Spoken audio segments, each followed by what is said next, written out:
The Prince and the Pauper. For many years, England had a wise and good king. The people were happy under his rule. But by and by, the good king fell ill. Soon, the greedy captain of the guard, Captain Pete, saw his chance to rob and terrorize the people. Without firewood to heat their simple homes and enough food to eat, people suffered terribly throughout the land.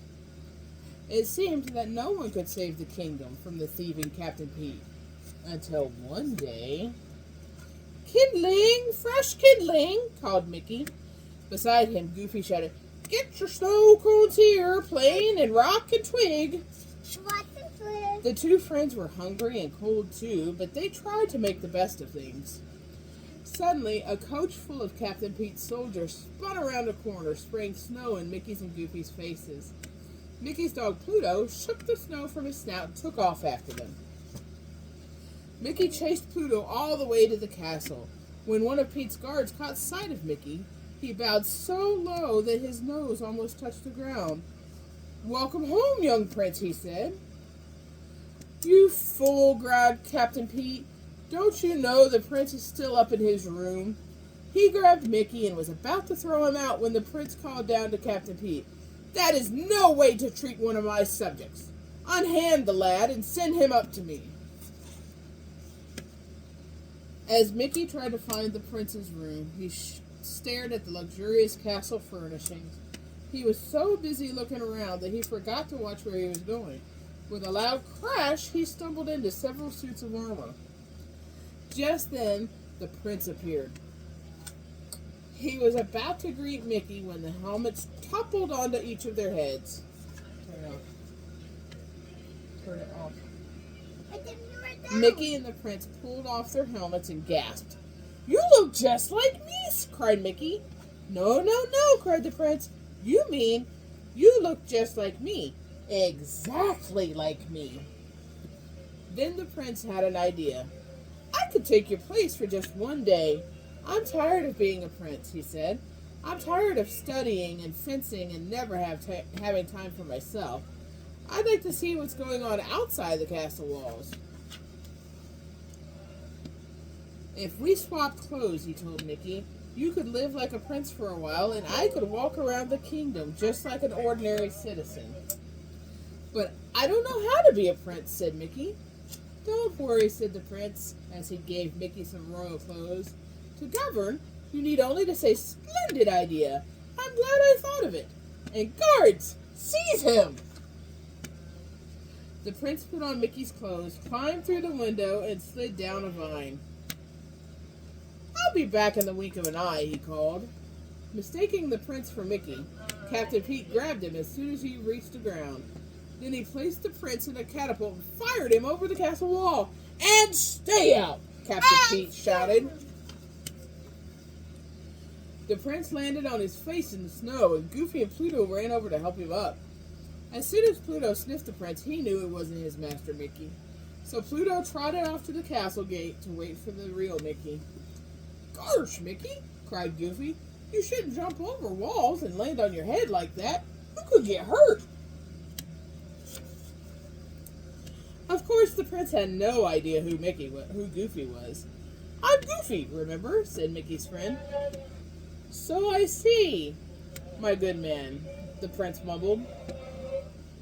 "But I really must be going. Ta-ta!" Now Goofy was really confused. Mickey and had certainly never talked this way before. Once the prince managed to get away from Goofy, he began to enjoy his new surroundings. "What a nice little place," he said to himself. "I really must try to come here more often."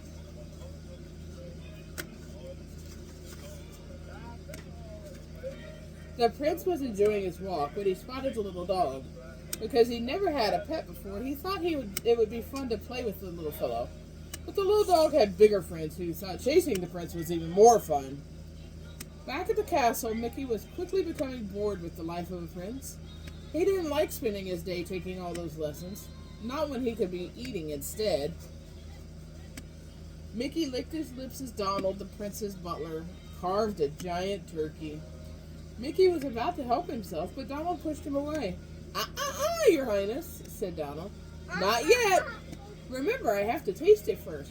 What if one of your enemies is trying to poison you? What enemies? Asked Mickey. But Donald didn't answer.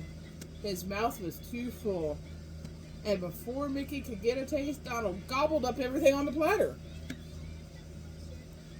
Outside the castle, the real prince quickly discovered that the greatest enemies of the townspeople were the king's own soldiers. Captain Pete had been ordering his men to steal everything they could carry. The prince was horrified. As your prince, I command you to give back everything that you have stolen, he declared. Prince, scoffed a soldier. Oh, I get it. You forgot to wear your crown today, he said as he clobbered the prince with a pumpkin. How's that for a crown? Then the prince remembered something. I can prove I'm the prince, he shouted. He showed them his royal ring, the only thing he had bought from the castle. Everyone bowed before the prince when they saw it, even the soldier who had a cart of stolen food. It is the prince, he cried. The prince quickly took charge of the food and began to give it back to the hungry people. He handed out loaves of bread and chickens, sausages, and hams until all the food had been returned. Hooray for the prince, shouted the happy crowd. Not everybody was happy about the prince's kindness, least of all Captain Pete's spies, who ran off to tell him about what the prince was up to. Pete quickly found the prince and had him thrown into the castle dungeon. Donald was in prison too. The prince wept as he sat on the cold stone floor because he had changed places with Mickey. He had not been with his father when the king died, and now Mickey, the pauper, would be crowned king. Suddenly, there was the sound of heavy footsteps. Donald and the prince peered through the cell door to see a tall, dark figure coming toward them. He was carrying a very sharp axe. It's the royal executioner, gasped Donald. Captain Pete must have sent him. The prince and Donald shuddered as the executioner approached. To their great surprise, he tripped on his long robe and knocked the guards unconscious with the side of his axe. Gosh, I sure am sorry, said Goofy as he pulled off his hood. Donald grabbed the keys from Goofy and unlocked the door. Meanwhile, Captain Pete continued his evil plan. He was forcing Mickey to become the new king. To make sure that Mickey would obey his orders, Pete had kidnapped Pluto. Pete knew that Mickey would never do anything to put his dog in danger. With Mickey on the throne, Captain Pete would control the kingdom. Just as the crown was about to be placed on Mickey's head, Mickey ducked and said, Stop! Captain Pete is a traitor! Guards, seize him! That boy is an imposter, shouted Pete. But I am not, called out the prince, bursting into the room. As he rushed toward Captain Pete, he snatched a sword from a guard, and the fight was on. Goofy and Donald were doing their best to help the prince. Donald swung his axe and sliced the ropes that held up the chandelier. It fell down on a whole crowd of soldiers. When the brave prince knocked Pete's sword out of his hand, the townspeople cheered. Off to the dungeon with them, commanded the prince. The townspeople tied up Pete and his men and led them away.